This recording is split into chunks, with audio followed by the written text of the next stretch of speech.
Welcome to Life on Purpose, where we talk all things health, wellness, and living your life on your terms. I'm your host, Brandy Eilert. I'm a holistic health and wellness coach and creator of Brandy Eilert Wellness, where I help women with adrenal fatigue and chronic stress live a more holistic, purpose-filled life. You can find my content and services at wellness360coach.com/Brandy-Eilert. You can also find me at Brandy Eilert Holistic Wellness Coach on Facebook or Brandy Eilert Wellness Coach on Instagram. Now get ready to learn how to really live life on purpose. Welcome back to the Life on Purpose podcast. When this podcast was just a nagging idea in my busy brain, I knew in a very basic way that I wanted it to be about taking your life and your health into your own hands. I knew that I wanted to bring you guests that gave you that hope, that empowerment, or even just make you think and consider alternative ways to look at your health.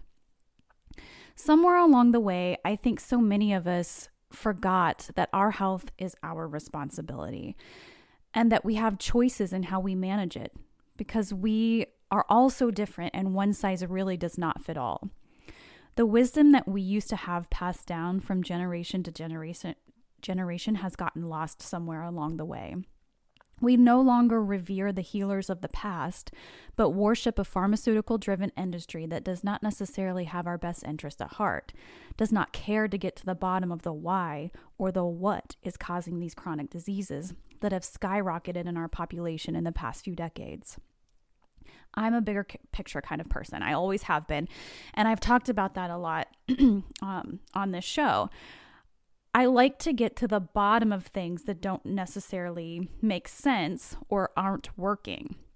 Maybe that's why functional medicine, holistic healing, and ancient practices make so much sense to me.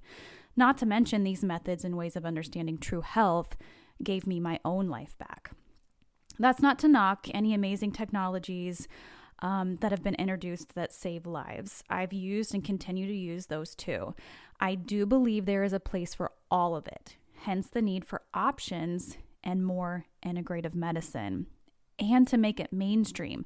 I feel like so many people don't know that they have options available to them for some of these chronic illnesses that plague them and that they aren't getting any answers for. Today's guest, Dr. Al Danenberg, epitomizes this vision like no one I have interviewed before. He has determination and resourcefulness that do not come naturally to most people. He's a fascinating person. So fascinating, in fact, that we are actually doing a two-part interview. In this first part, we discuss Dr. Al's health struggles, overhauling his diet and lifestyle, coming to understand true health, and then ultimately his devastating cancer diagnosis and how he faced certain death within months. Again, pivoted and began yet another healing journey with cancer. A little bit about Dr. Al before we get into this interview. Dr. Danenberg, who goes by Dr. Al, is a periodontist and was in private practice for 44 years. He incorporated ancestral nutrition and lifestyle with his leading-edge laser protocol to treat periodontal disease.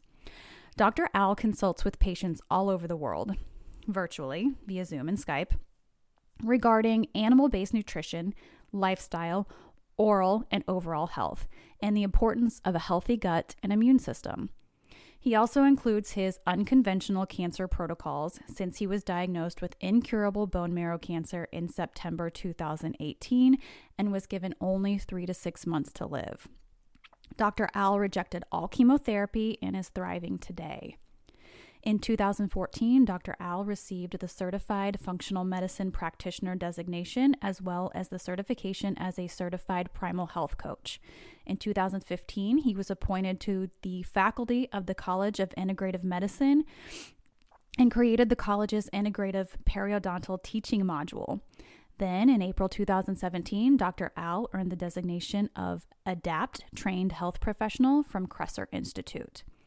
In July 2017, Electra Press released his book, Crazy Good Living, which is based on ancestral nutrition and lifestyle. On April 14, 2020, Dr. Al was appointed to the chair of the Periodontal Committee for the International Academy of Biological Dentistry and Medicine, the IABDM. He also created the certification course offered by the IABDM, which will bestow the designation of Certified Biological Nutritional Dental Professional after successful completion of the program. This is the first certification of its kind.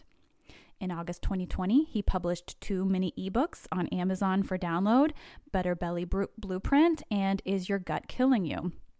In November 2020, NutriSense offered Dr. Danenberg a position on its advisory board, and in January 2021, Dr. Al became a member of the scientific advisory board for Revitin Natural Toothpaste. Learn more about how Dr. Al's unique eating protocol, the Better Belly Blueprint, will strengthen your immune system, repair your gut, burn fat, and help improve your overall health. This lifestyle shift isn't for everyone, but if you're ready to make a change, it might be just the thing to help guide you through regaining control of your health. As a special deal for this community, Dr. Al is offering a free 30-minute consult, and I will add that information and link to the show notes. So without further ado, let's hop right into this conversation with Dr. Al Danenberg. Dr. Al, thank you so much for joining me today on the podcast to talk about your incredible story and kind of this health journey that you went on that kind of propelled you into this whole other world of nutrition and all this craziness. So I appreciate your time. First of all, I appreciate your time. This is what I love to do. I mean, I'm an old guy. I'm almost 74 years old. This is fun for me. And it's very revealing. I think it's inspirational. And, some people get into a quagmire when they have a very poor healthcare situation going on with them or their loved ones. There are other ways to deal with it. And I'm a case in point. Yeah. And it's really interesting you say that, because I don't think those of us that do what we do, either talking about this kind of alternative, which I don't even really like that word, but alternative health world started somewhere with some sort of illness or some sort of issue that this alternative health helped us to remedy. So let's just dive right in. Why don't you tell us a little bit about my journey? Yes. Yeah. So, like I said, I'm almost 74 years old. I have a lot of years and a whole bunch of stuff that has happened to me. I was trained as a conventional periodontist. I lived the conventional way that the standard citizen in the United States lived. I ate a standard American diet, nothing healthy at all. Didn't realize I wasn't unhealthy.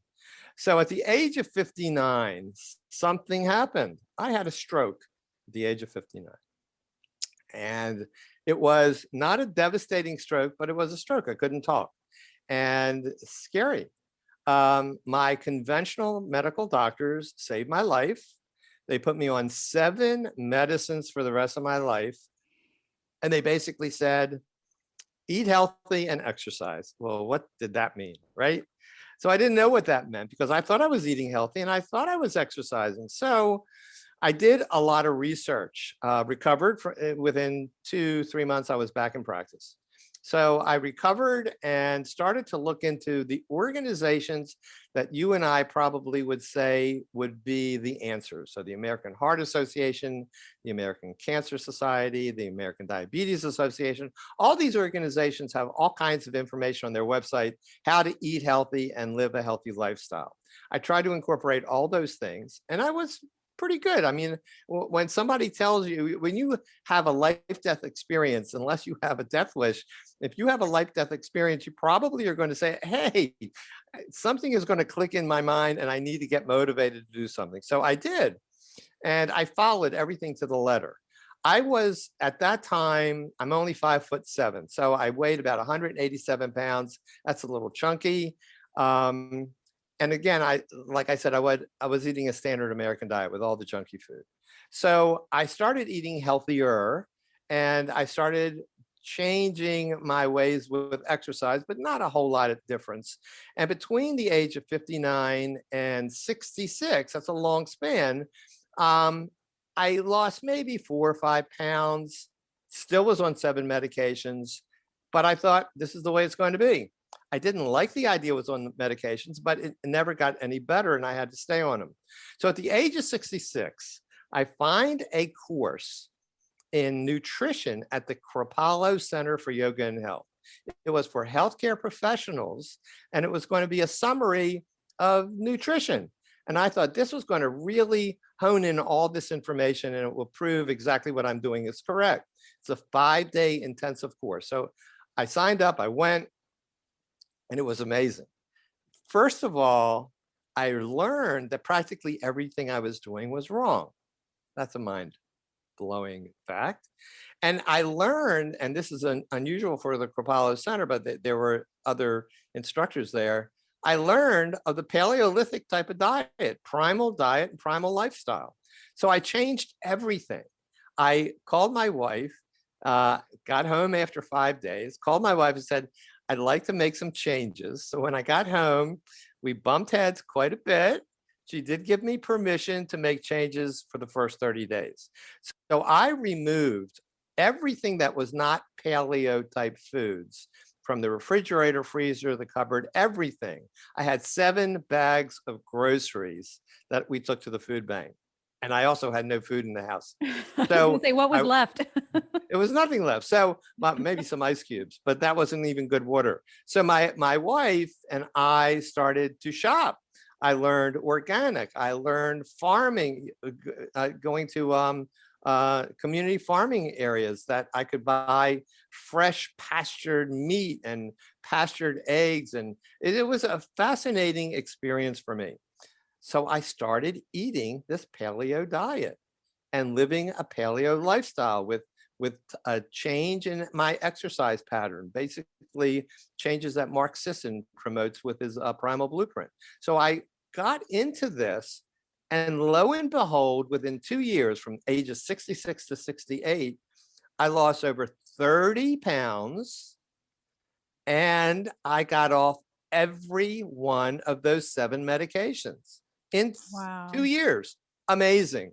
So at that point in time, I'm thinking, and you know, I'm not trying to be on a diet. It's just when you eat healthy, your hormones rebalance and all this excess junk disappears. Yeah, and a So, lot of that ends up being inflammation, and of I mean, it's course, not just weight and it's not just fat, it's inflammation in your tissue. joint health, fatigue goes away. I mean, your skin clears up. It's just a phenomenal process. Mhm. So I'm thinking at the age of 66, now I have all these years, only 2 years, but these years of experience, I'm thinking this is a game changer for health.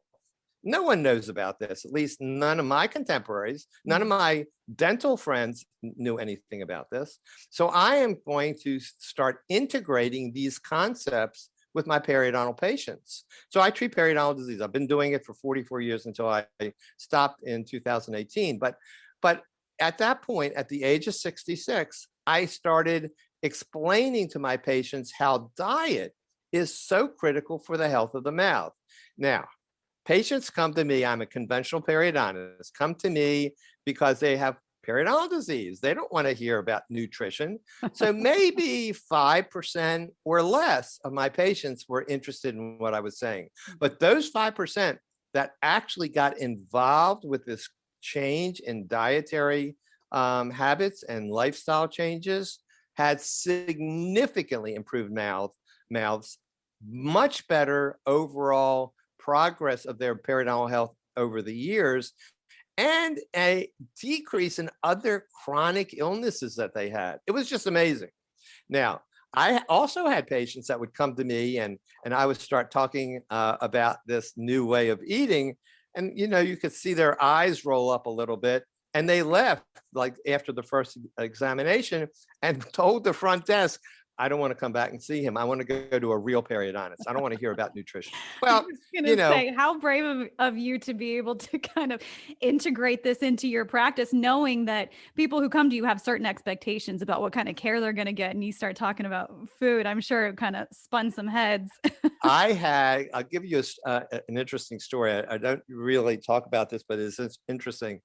There was a mayor of one of the small cities around where I practiced that came to me, and he was a a marathon runner, and he exercised excessively every day of the week, and he had severe periodontal disease. And I was telling him, we can treat his mouth without a problem. This is what I do. And we were talking about laser treatment and getting his mouth healthy. And I mentioned to him, much of this could be caused by reactive oxygen species created by oxidative stress from over exercising. I'm suggesting to him that he may cut back on his daily severe exercise routine, and maybe it would heal his gut a little bit better. We could talk about that. And it would be in conjunction with my treatment for his periodontal disease. He left and never came back to me. I don't even know where he went.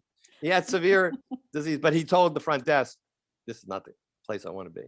So it's, it's interesting. Some people just get it. Most people don't, but that's okay. Anyhow, go ahead. Right. And I think, you have to kind of meet people where they are. You can't really, if you're not ready to hear those things or incorporate those kinds of changes into your life, it's going to sound wild. It's going to sound like this wild, crazy concept. Just like the idea of integrative medicine sometimes is this. I mean, it makes sense to you and me, but I had a sense that this guy actually wanted to hear what I had to say. So I brought this up to him, and it just turned him off because I interfered with his running routine, which I guess it was his whole life. And he didn't want to hear that it could be a factor. So he tuned me out and left the office, never saw him again. Wonder where he is now. I don't know. So anyhow, I'm doing very well, and my patients are doing very well that are accepting this concept. Yeah. So here's what happens. I start to become a little bit known. I write a book. I do some lectures to some dental groups and then some other alternative groups. I'm doing virtual consultations actually around the world. And I'm asked to speak at the Paleo FX meeting in Austin, Texas in April 2018. So we're fast forwarding. Now I'm 71 years old, and I am traveling from Charleston, South Carolina to Austin, Texas. I have to go through Atlanta Airport, for wherever I want to fly. And so it's a large airport. I love the airport actually, because I usually book my flights so there's enough time between flights so I can walk the concourses. And there's a long walk there involved. So I have my bag, whatever bag I pack, I put it on my right shoulder and I walk the concourse. I don't take the train, I walk all these concourses and I feel great. But this time it's a little different. As I'm walking, I'm noticing my right shoulder is starting to feel sore. Never happened before. And so I get to Austin, I do my speech, I go home to Charleston, and that soreness isn't going away. And I'm thinking, I must have pulled a muscle or a rotator cuff, something's going on.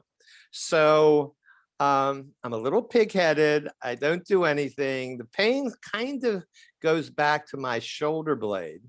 And then it starts to come back in front to my chest, my sternum area.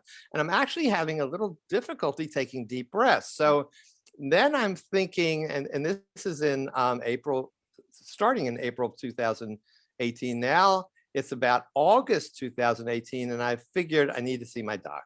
So I go to my doctor. This is the guy that treated me when I had a stroke, and I've seen him for years, and he's a good buddy and a good friend. And I go to him and I say, look, Billy, I've got this problem. I must have torn a rotator cuff and it's spreading to my chest. I don't know what's going on.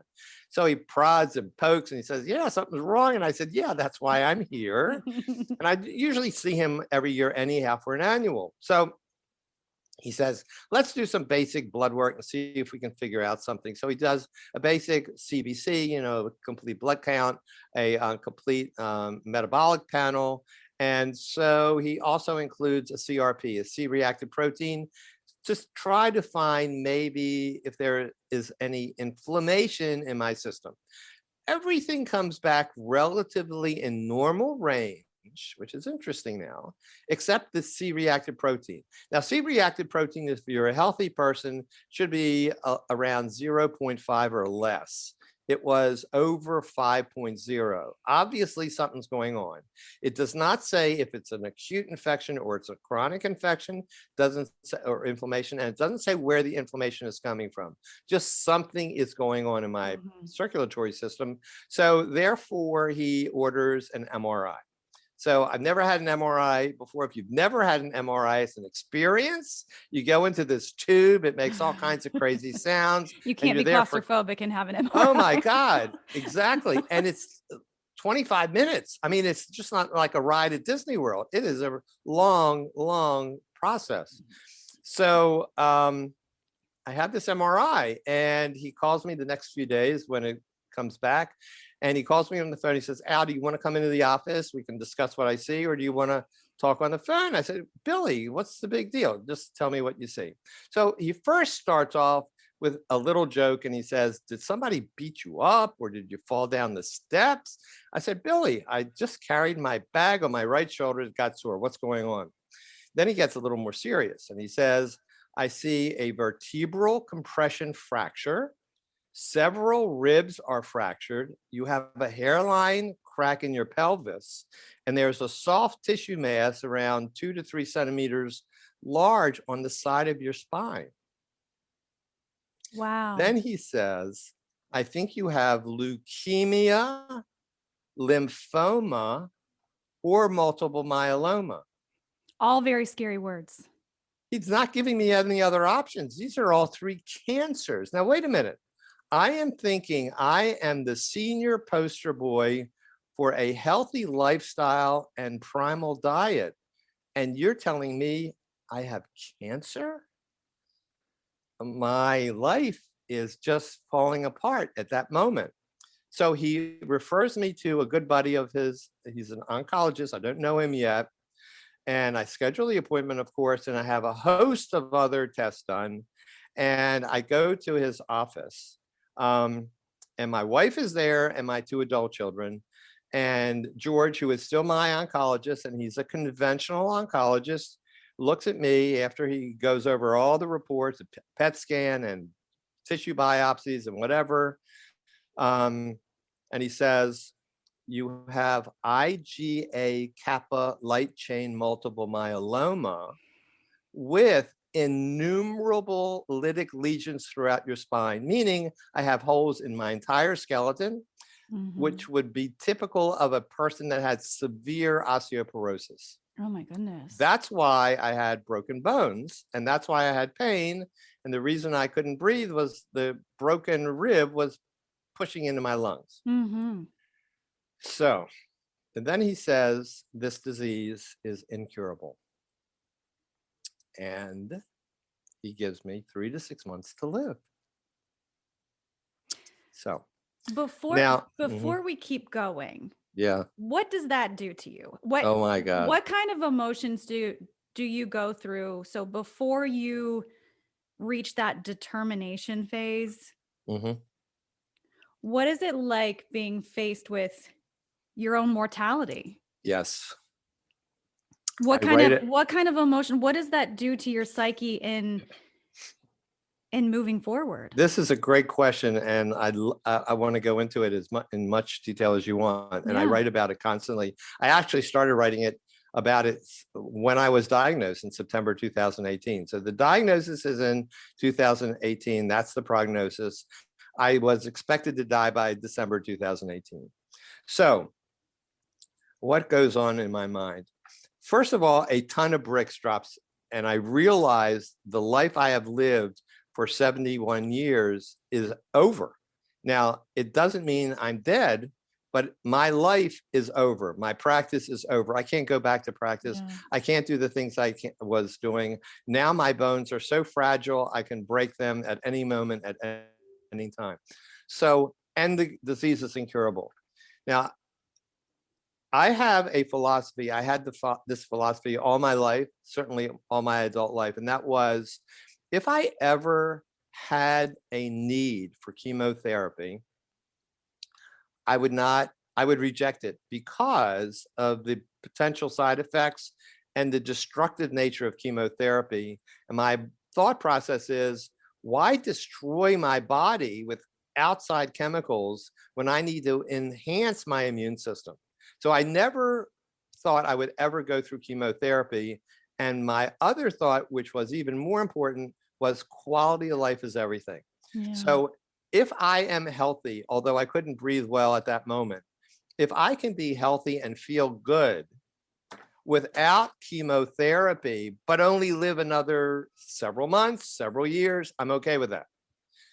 I don't want to extend my life with chemicals that are going to debilitate me over a period of time, and I'll get sicker and sicker and sicker. I'm just alive. That doesn't compute with me.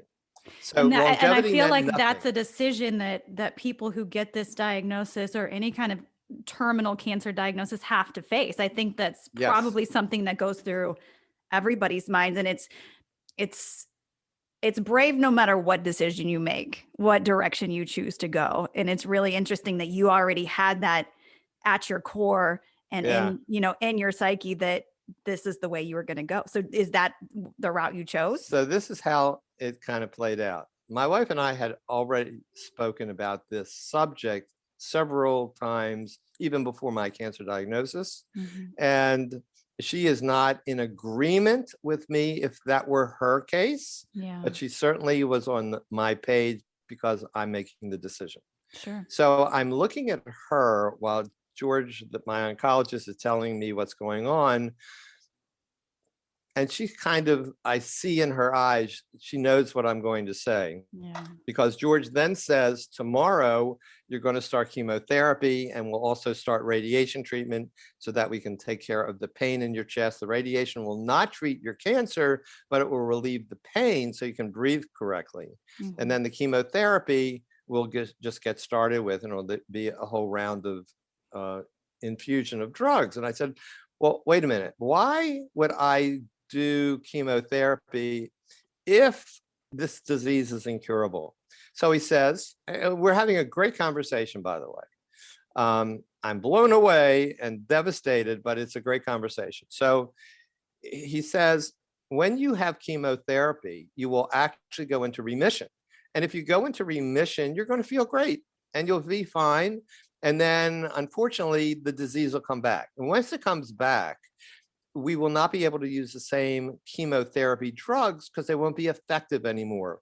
So we'll have to use more caustic drugs to get you back into remission. I said, well, you said this disease is incurable. So what's going to happen? I'm kind of geeky and I want to know how I'm going to die now. Mm-hmm. So he says, what's going to happen is this. We will use chemotherapy. You're not a good candidate for stem cell therapy.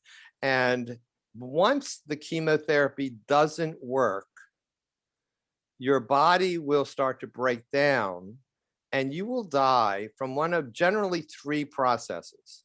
Either you'll bleed to death internally because your blood cells are going to be so overpopulated with the malignancy that you'll have severe anemia and bleed, or you will have kidney failure and you'll die from kidney failure, or you'll develop an infection that normally would be treatable, but because your immune system is so compromised, no antibiotics will cut it, and you'll die from an infection. This is the way most people with multiple myeloma die. All right. So it would just be prolonging the inevitable. The inevitable, but not prolonging it like you go on a horizontal path and then drop dead. Yeah. You are now decreasing your quality of life to the point that you're so debilitated and then you die. This is not the way I prefer to live. I'm not telling anybody to do this. This is not the way I prefer to live. Sure, sure. And I think we are all entitled to that choice. Yeah. Yeah. So my choice was, thank you, but no thank you. I'm not doing chemotherapy. I reject chemotherapy. I'll do the radiation because I can't breathe. And this is very unpleasant and actually painful.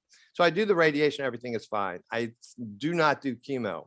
So I tell George, I said, look, I need to do some real severe research right now and find out what other alternative methods that I can create and see that's being done that will support my immune system. I don't want to destroy it with chemotherapy. I want to rebuild my immune system.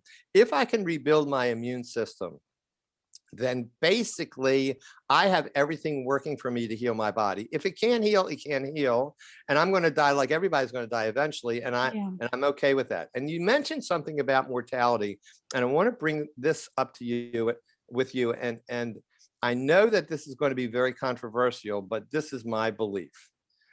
I am not religious at all. I do not subscribe to a religion, but I am amazingly spiritual.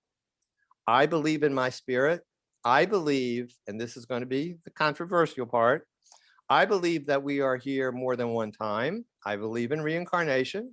I believe that my soul has put itself in this body, in this incarnation for a purpose. I had no idea what the purpose was. I'm thinking this is the purpose now. And that is, I'm going to do what I can do to restore my body's health and immune system and get it out to the world. And then I'll die. And I have no problem with that. And I believe that this is the lesson I'm supposed to learn this time around. Mm-hmm. And I believe also I'll have another time and another time and another time to learn all kinds of other lessons. And I may be a me like I am now, or a different person, any kind of, good person, a bad person, a male, a female. You reincarnate, is my belief, in any other human form to learn lessons. Now, you don't have to believe this. I believe this, but it is comforting to me. And this is what has kept me going, because I know that I am more than my mortal body. And this is just a temporary vessel that I am in, and I will come back. But right now, I'm comfortable with this. So this has helped me with some depressing states that maybe others would not be able to get out of. And of course, my wife is a pillar. I mean, she is so strong. She has pulled me up from very deep depression states. But this is what has carried me on. So this is very important for me. I'm sure it's a roller coaster of emotions, and whatever faith that you have, or whatever belief system that you have, in the end, whatever comforts you and gets you to be okay with your mortality, I can't judge, and I don't think anybody else can judge. But I want to go backwards a little bit to what you said before about having this conversation with your oncologist, and kind of how shocked he was that you were saying, okay, I don't really want to do this. I love the fact that it was a conversation and it was a decision that was made together. Because I think oftentimes we go in, we're like, okay, tell us what to do. Tell me what to do. Tell me what to do. And we don't really kind of have a role in our own healing and our own treatment, and in kind of injecting our own ideas and how we want to move forward. So I appreciate that. And I wish it happened more often. And so, kudos to you for that. That's awesome. I mean, how's your relationship with him now? It's amazingly awesome. And I'll tell you why. I do know other patients that have decided they didn't want to do chemotherapy, and the oncologist literally fired them from the practice. Wow. Which is really sad. That is so sad. My oncologist is in a big group, and he cannot suggest to anybody, patients-wise, to them what I am doing, because he would number one get fired from the group, and he'd lose his license because it's not standard of care. So, but he is so interested in what I do. He reads my blogs all the time, and he asks me to bring reprints of the articles that I have used to support and create my unconventional cancer protocols. So he's very interested, and he's the only oncologist I've ever seen. I see him every 4 weeks. We work together, and I just saw him this past Tuesday. He even jokes around. And he says, "Look, I need to see some sick people. Let me go." Because we start to talk, and we just talk and talk, and he has these dying patients that he needs to see. But It was a great conversation in the beginning, and it's always continued that way, which is awesome. Which, before we go to what you ended up doing and how you moved forward from this Mhm. diagnosis, it's really speaks to the need for me, in my opinion. I've always felt very strongly about this, the need for an integrative approach. Whether it's practitioners on both ends of the spectrum working together for a problem, kind of this one size fits all is obviously not working for these overarching health issues that are plaguing our country, not just our country, but most industrialized countries. It's insanity to me. It is sad. I think it's the problem with all westernized medicine. We are so specialized. If you went to a gastroenterologist, he has no idea of an eye problem that you might have. Or if you went to a dermatologist, he has no idea of a gut problem you have, or a diet problem that you have. They don't understand the integration. Every cell in our body literally talks to every other cell. It does that in one of two ways, maybe even more. It creates chemical elements that it passes through the bloodstream called cytokines, and a whole other series of elements that communicate. And they also communicate by frequency. They have a living frequency. We are electrical beings. If we didn't understand electricity and we stopped all of our electricity in our body, we would die. Our heart pumps because of electricity. Our cells have energy because they produce electricity from a battery called the mitochondria that produces the power called ATP. So all of these create a frequency, and the cells communicate. Even our microbiome, which are 38 trillion microbes, and we only have 30 trillion human cells, so we're more microbial than human. Our immune system understands the healthy microbes in our gut because they communicate by frequency. If the microbes have a frequency that the immune system doesn't recognize as its own, it will destroy it. So it's very, very important. Vital, I would say vital, I would say to moving forward and getting back to true health, I would say, and being able to treat somebody as, a whole person instead of these individual systems. So we need that, and our system is starting to slowly get there, but it's not conventional, and insurance companies, unfortunately, so insurance companies don't recognize this, although they're getting a little bit better at it, and because of that, the medical schools are not teaching integrative medicine like that. And certainly dentists, who should have a platform where they are so active in the vision of what's going on in the mouth, and the mouth is a mirror to everything else in the body. They should be integrated in all of medicine, and they're not. And most dentists are ignorant to that fact anyhow. They just don't understand what they see. Which we're going to do a part 2 on. I'm going to have you back on, and we're going to dive into all things dental. And absolutely. But so let's go ahead and move forward. Where did you go from this diagnosis, and kind of after the emotional roller coaster of it all, what happened?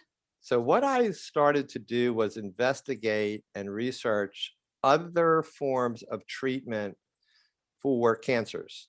And there's so much out there, and there's a lot of junk, in my opinion. Sure. And then there's a lot of expensive stuff that may or may not have been proven. That's certainly not covered by insurance.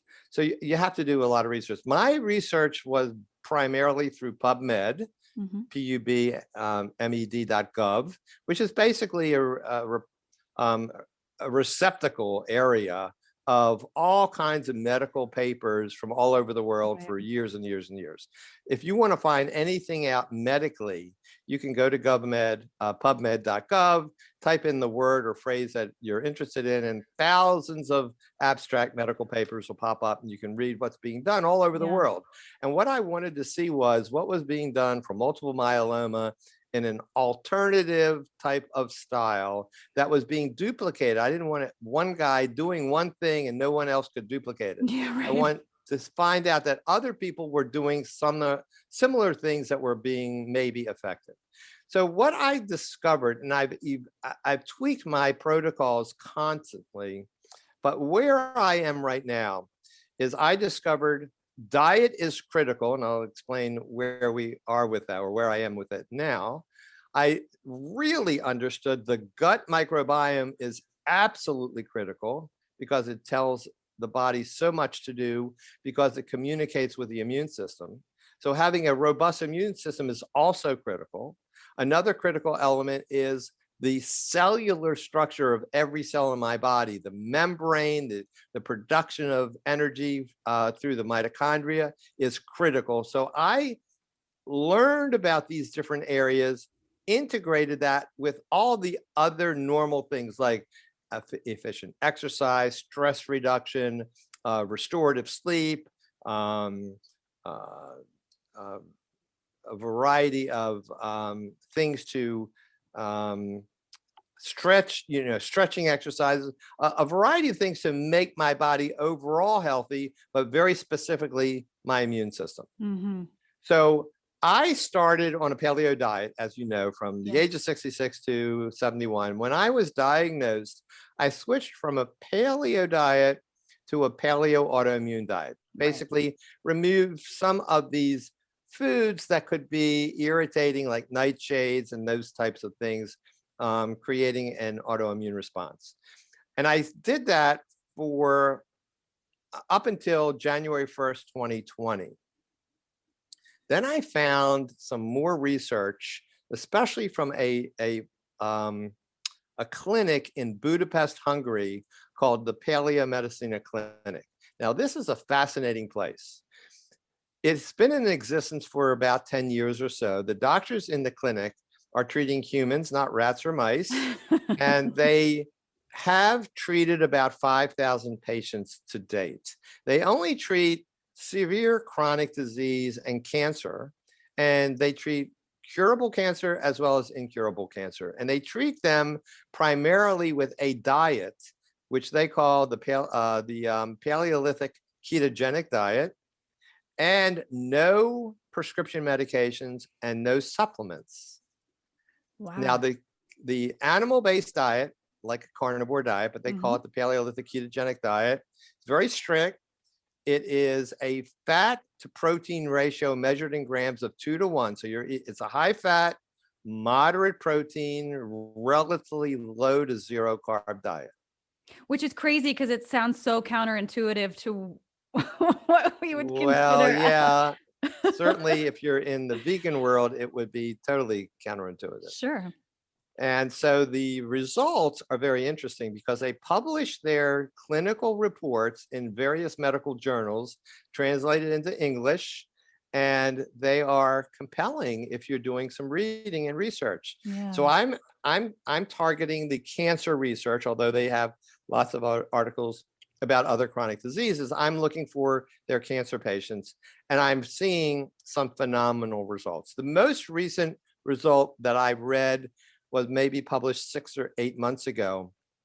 And I'll just tell you the story because it is pretty impressive. Yeah. There was a 52-year-old man who had glioblastomas. That's a brain cancer that is basically terminal. People that develop glioblastoma are dead in a few months, generally. Yeah. So he had this glioblastoma. He saw a conventional oncologist. He had radiation, surgery, and chemotherapy done. And he went into remission for 2 months.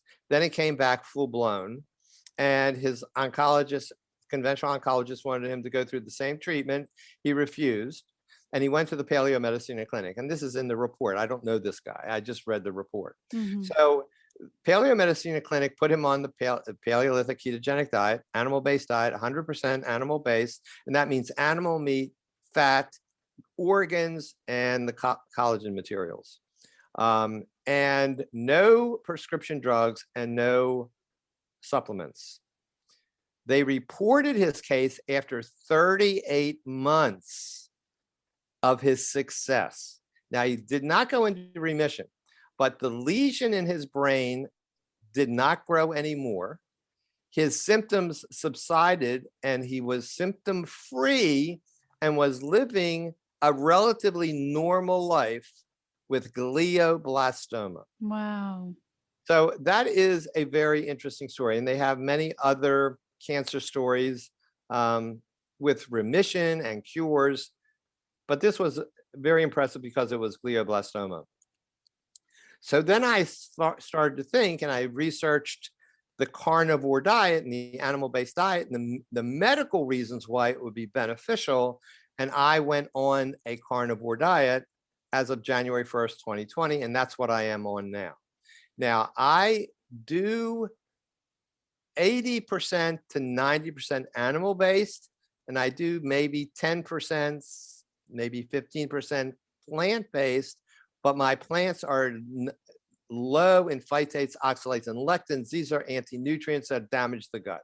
So I will eat on my plate of food. If you look at a plate of food and you're just looking at the volume, I would have maybe 80 to 90% animal-based foods. That includes the fat and all that other stuff I told you. Yeah. And then maybe some blueberries or an apple, if I want to have that at the time.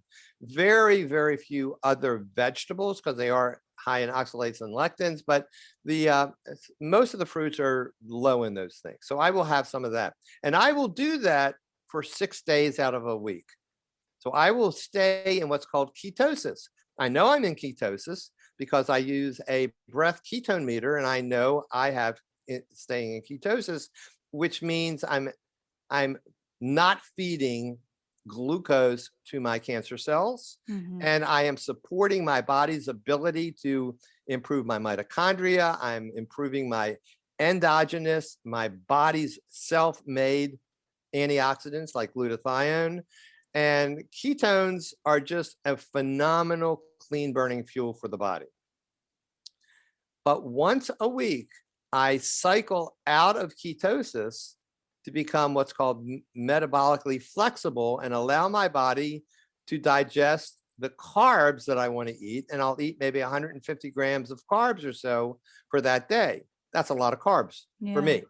And I'll get those carbs from a variety of all kinds of fruits, as well as raw honey. And I eat several tablespoons of raw honey. Raw honey has about 17 grams of carbs per tablespoon, and it's phenomenally healthy food. And by the way, it's animal-based. You know, bees are animals. Right, so right. It's very interesting. So I do this cycle in and out of ketosis, and I have this metabolic flexibility where I am really improving my entire digestion. So that helps my body to heal itself. Now, it improves my gut microbiome also, but I enhance my gut microbiome with spore-based probiotics. Now, spore-based probiotics are different than most probiotics that are out there, and they're different from soil-based probiotics. Spore-based probiotics are basically bacillus type of bacteria that have an encapsulation, which is a spore, and it sits dormant in the soil. Animals like cattle defecate. They have spores that they defecate. They stay in the soil, gets on the food products. That's how it recycles. Well, today, it used to be we ate spores all the time, but now we don't, the way we eat food. So these spores I get into my system.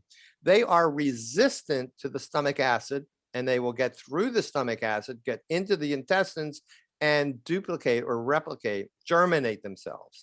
They also make a whole bunch of chemical metabolites that are beneficial for the rest of the gut microbiome. But tests have shown that in humans that these spores will improve your commensal, your friendly bacteria in the gut, in number and quality and quantity, which is what I need. So other probiotics like lactobacillus species and bifidobacteria species, which are very good, produce all kinds of great metabolites that go through the stomach acid. Those bacteria are killed in the stomach acid. Right. So they cannot regerminate in the gut, but their metabolites are beneficial. They're good, but spores are much better. So I use the spore-based probiotics. So where do you stand now? Well, How let me, has what results did you see from this? Because obviously you're still here oh and you're yeah, still on this oh diet. yeah, oh Obviously yeah, you were seeing some sort of phenomenal results. results. So let me tell you, I check my ketone level, so I know I'm in ketosis. That's a great thing. I check my glycemic variability. In other words, my ability for my insulin to get rid of glucose in my blood efficiently and effectively. So I have done a continuous glucose monitor. It's a little gadget that you attach to your underarm, part of your underarm, and it will read your glucose levels 24 hours a day, 7 days a week for 2 weeks. And you know how efficiently you're moving glucose back and forth. And that variability is critical because if you have a low standard deviation of this glycemic or glucose variability, it indicates, and there are plenty of studies to prove that it indicates a very good resistance to other chronic diseases, including cancer, and it indicates a very healthy, robust immune system. Yeah. That's what my goal is. I've also done a stool type test, which is relatively new, that will identify my alpha diversity. Alpha diversity is the diversity or the variety of species of bacteria in your gut. All the studies of primal societies today, like the Hadza in Tanzania, when they've done medical research, have done gut microbe testing of these people, they have many, many, many, many species of bacteria, huge numbers of species. And they don't have chronic disease. They don't have gum disease or tooth decay and all kinds of stuff. We'll get into that in part two. But what is prevalent is this phenomenal diversity, and it is called alpha diversity. So when I had my alpha diversity check, now I've been on this diet and on these probiotics and everything, which I still do, I was placed in the 98th percentile. Now, mind you, I have terminal cancer. Right. My immune system should be shot. If I came into contact with somebody with a cold, I could get pneumonia and die. Yeah. Theoretically. And my alpha diversity is in the 98th percentile of healthy people, meaning that 98% of healthy people have less diversity in their gut than I do. That's pretty impressive. And that's from what I've been doing. Yeah. So, and then vitamin D is very, very critical. I do maintain a very high vitamin D blood level, 25 hydroxy vitamin D level. Mine is in the range of 80 nanograms per milliliter right now. I'm doing an individual test. I'll just tell you about it. I'm doing an individual test. I do not want to suggest anybody to try this, but there's some research that suggests it might be beneficial to me. I am taking an enormous amount of vitamin D and K2. Actually, I'm taking 20,000 international units of vitamin D3 a day and 320 micrograms of vitamin K2 a day. I just had my blood tested. I was doing this for 30 days. Just had my blood tested 2 days ago. My calcium is in normal range, so it's no problem. Everything is in normal range. And some of the research I have read, some of it's anecdotal, some of it's published research, suggests that it may decrease my dysfunctional antibodies, my IgA antibodies, which is my cancer. We'll see if it happens. That's being tested right now. I'll give you an update when we do part two. Yeah. But it will be interesting. There's so much research about vitamin D3 anyhow right now, especially with COVID. Right. And I'm very excited about being in that range where I am now, but I probably will go higher with this dosage, maybe up to 100 to 120 nanograms per milliliters. It's high. We'll see what it does. It's my test for my body. Sure. And again, we're not telling anybody to do anything. This is you using your tools to, Right. I'm not ever going to recommend, and I do not have a cure for cancer. My protocols are only designed to improve my immune system, which anybody could do.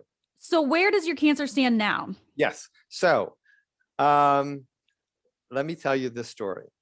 So I have to backtrack because this is an exciting part. September 2018, I was diagnosed, rejected chemotherapy, went on my protocols, different protocols then than I'm on now. For another year, I did really well. Didn't get better, didn't get worse, did really well. Had a couple broken bones along the way, had to deal with that, but I was doing well. So let's fast forward to August of 2019. August 2019, I'm standing in my bathroom, brushing and flossing my teeth, and I twist to throw some dental floss away. When I twist, I break my right femur in half, crash to the floor, break 2 ribs, and my right humerus I fracture in half. I'm writhing on the floor with pain. And finally, my wife comes in, we get an ambulance, takes me to the hospital. I believe my life is over. I've lived over a year after my prognosis. And they fix my leg because I would have bled to death from the femoral artery. They don't fix my arm. I reject everything, and they put me in hospice hospital to die.